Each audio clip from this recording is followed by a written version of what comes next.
Hi everyone, good morning. Let me introduce myself. My name is Mithilesh and you can call me GS Helper.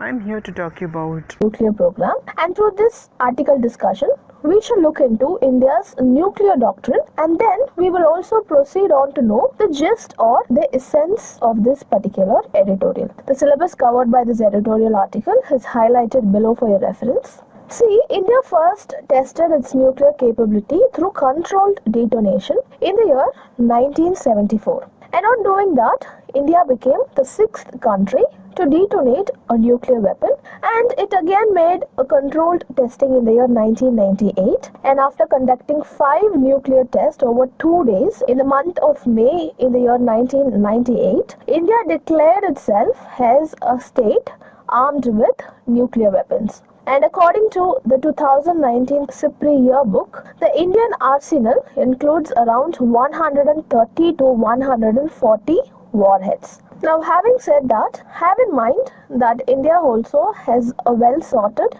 nuclear doctrine to create an environment of certainty. Now, let us look at this from the exam point of view. So, please follow as I talk, because points 1 to 5 are the most important. See, first and foremost, India's nuclear prowess is aimed at building and maintaining a credible minimum deterrent. That is, a weapon stock good enough to scare a nation that is actually contemplating on attacking India through nuclear power or nuclear weapon.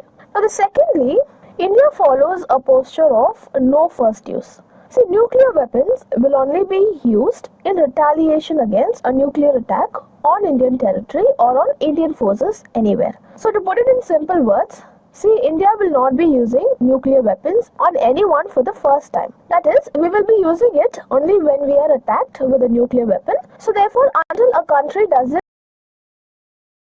we will also not use. Now, the third nuclear doctrine of India is that nuclear retaliation to a first strike will be massive and designed to inflict unacceptable damage. See, this is a continuation of the previous point. So, when we actually retaliate with nuclear weapons, the damage that we will be causing will be massive. That is, say they used one bomb on us, and it is not that we will also use only one bomb on them. That is, we may use more that is capable of bringing massive damage. So, once provoked, the retaliation will be decisive. So, this point is more like a subtle warning. Now, the fourth point is about the responsibility mechanism for nuclear weaponry in India. See, this point says that nuclear retaliatory attacks can only be authorized by the civilian political leadership through the Nuclear Command Authority. So, having said that, you need to have an idea of Nuclear Command Authority so that in order to understand this context.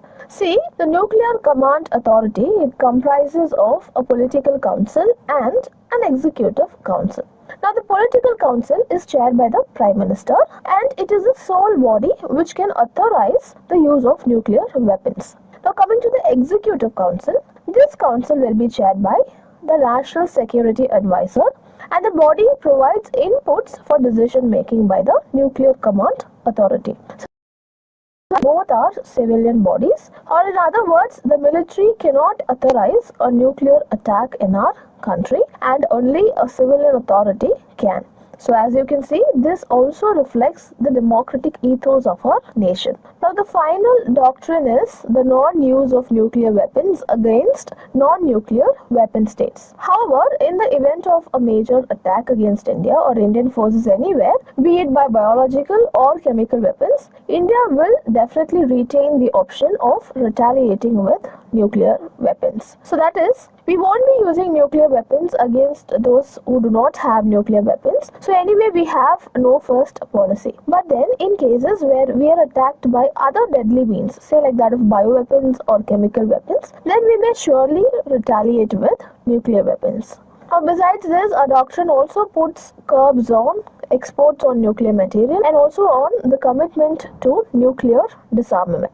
See, when you closely analyze, you can find that India has a pacifist strategic culture that is inspired by Gandhian non-violence. Or you can also say that India is a reluctant nuclear power. That is, although India wants to be free of nuclear weaponry, it is also true that we are bordered by two dangerous countries like Pakistan and China. And these two countries are nuclear states. So basically, we are a nuclear state out of compulsion of security. Now coming to the editorial, the author here is extensively talking about China's nuclear silos, and apparently China has been expanding its nuclear weapon repository, and this measure of China has got implications at two levels. One is that China has even failed to enter into a nuclear agreement with any of the states that it is engaging with, say be it USA or Russia. So it means there will be no check. Now secondly, India is in close proximity to China, and we also have border issues with them.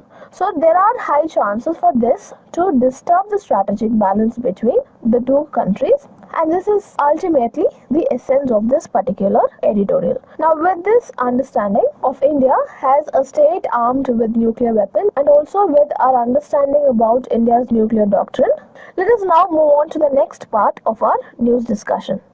If you like the video, don't forget to like, share and do subscribe EduJet class for more information regarding GS.